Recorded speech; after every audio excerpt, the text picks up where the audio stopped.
The exact person that you believe you are is the exact person you will be, right? Think about it.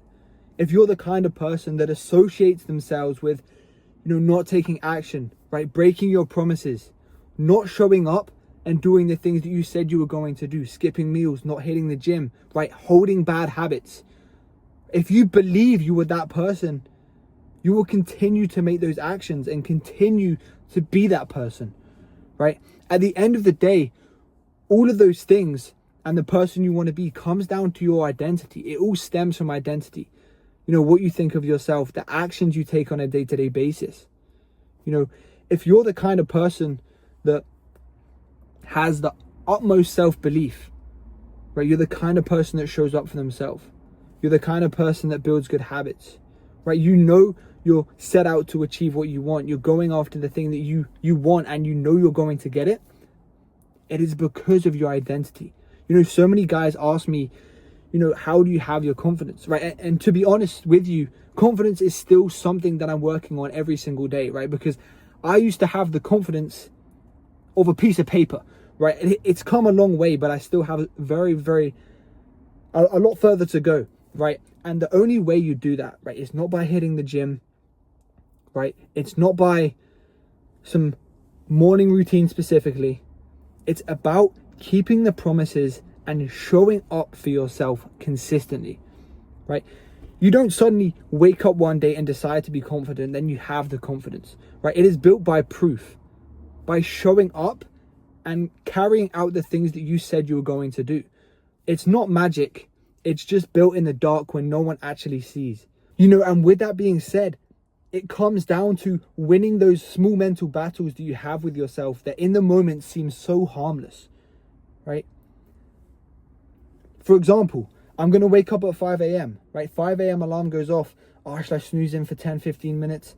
Even if you snooze in for 5 or 10 minutes, that is going to have a small mental effect, right? That you may not notice in the moment, but it's going to mess with you up here because you spent 5 minutes longer than you actually intended to sleep in or to stay in bed, to stay comfortable, right? And it's things like that, right? I'm going to go meet my friends, right? They're going to order in, but, I want to stick with my diet, but then I'm going to order in as well, right?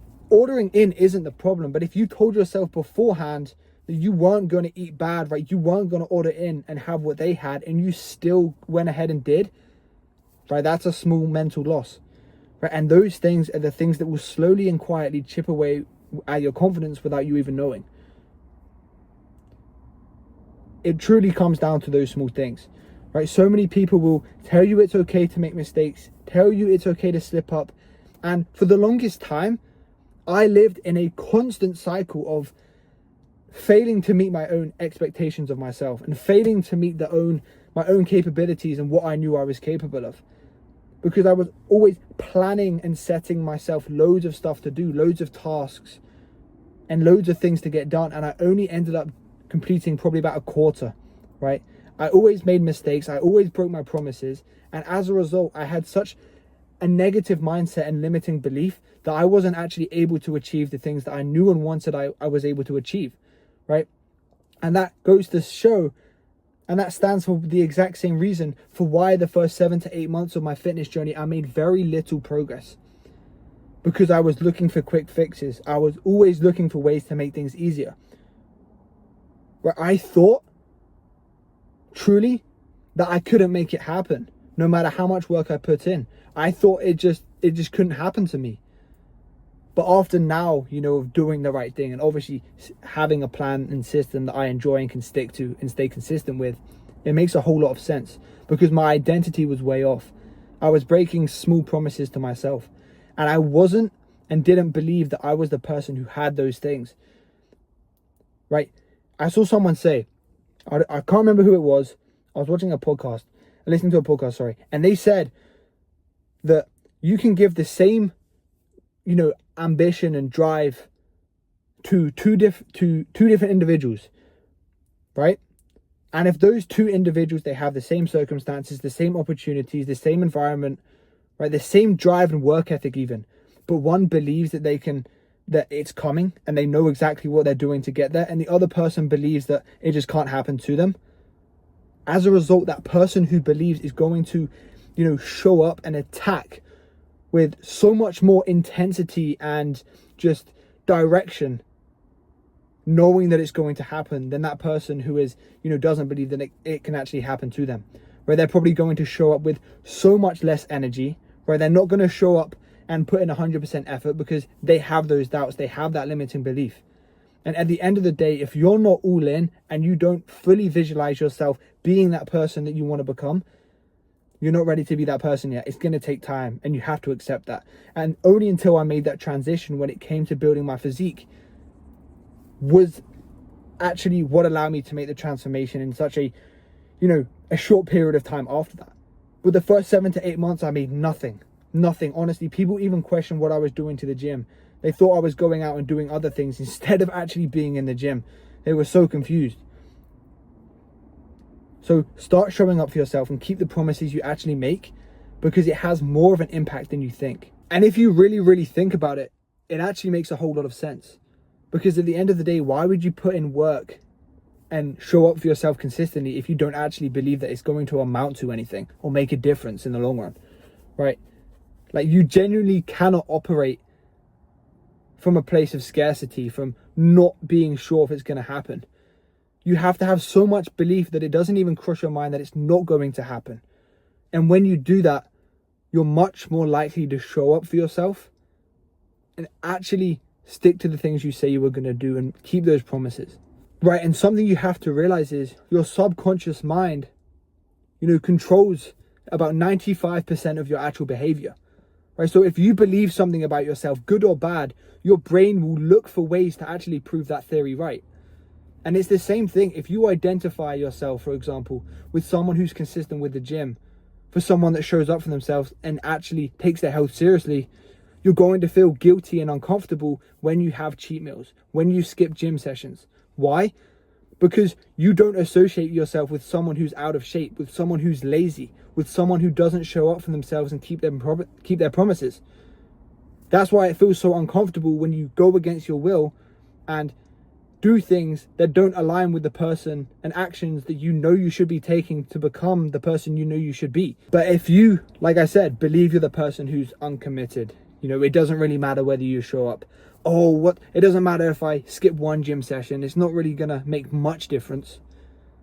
That initial decision and thought seems so, powerless in the moment, but it's the mental effect and the breakdown of momentum that really causes the trouble, right? It's the fact that you're allowing yourself to skip the gym guilt-free, knowing that session will actually help you get one step closer to your goals and allow you to get 1% better. It's never the actual action of skipping the gym is going to kill you or is the biggest problem. It's just the breakdown of momentum and the breakdown of the promise that you made for yourself, right? And that's the thing that's going to slowly chip away at your confidence over time. And one thing that I did want to speak on is so many people fall into this trap of saying, I'm trying. Subconsciously, they're okay with saying, I'm trying this, I'm trying that. I used to fall into that exact same trap as well. But the second you add, I'm trying, right, you're already halfway in, halfway out. It gives you room to fail, to not live up to the expectations you set for yourself. Right? You have to say, instead of saying, I'm trying to do this, you say, I am in shape, right? I will be in shape. I know it's coming. With time, effort, and consistency, I know that that's coming. But when you say, I'm trying, it gives you room to fail. But if you're truly trying and you're showing up every single day and doing what you're supposed to do, and being smart with your time and making good, positive decisions, you can't fail. So there's no point in using the word trying unless you plan on not showing up for yourself 100%. Unless you actually don't really want that outcome bad enough to the point where you actually feel like you're going to put in enough work to get there. So instead of saying, I'm trying, I'm going to try to do this, I'm going to try to do that, say, I am confident. I am this person. I act in that way.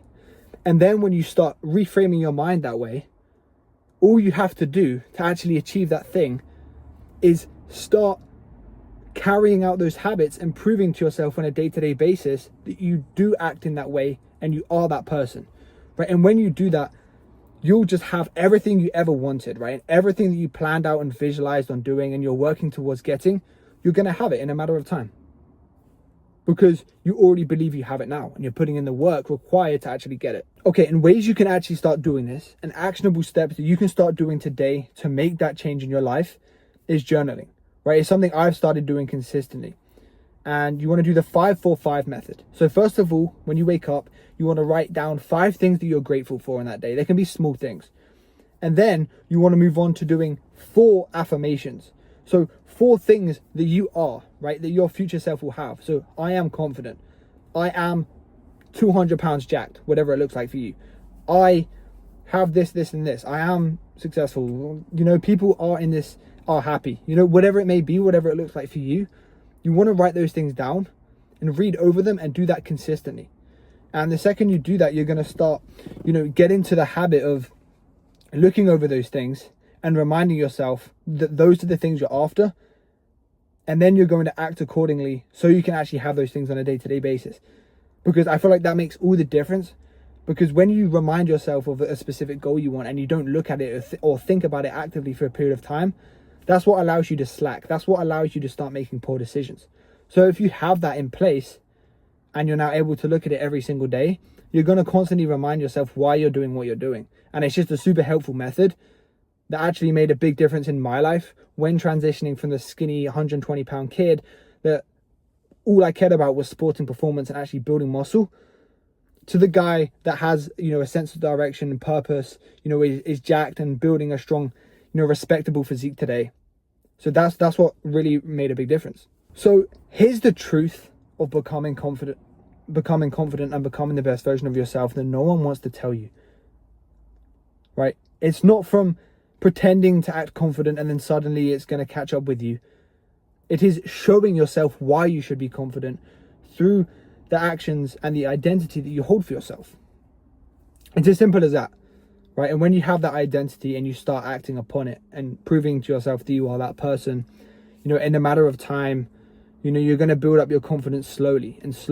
And then to other people, it's going to look like you're just delusionally confident. You built up confidence overnight, but it's just because you're the man you are, because you proved to yourself time and time again, you can go through hardship. You can go through times of, discomfort to have the outcome of what is worth. So with that being said, you are what you believe, right? And your habits will just constantly remind you and reinforce you of that. So with that being said, I hope you enjoyed this video and learned a ton. Okay. With that being said, if you guys do want one-on-one coaching with me, I will include a link down below where you can go ahead and book a call with me, where we'll talk about, where you're at, where you want to be, and see actually if you're a good fit and it works for both of us. Or you can go ahead and click on my Instagram link below, where you can go ahead and DM me the word gain if you're interested in applying for one-on-one coaching, and I can send you some more info there. With that being said, I hope you guys found this really, really helpful. See you guys in the next one.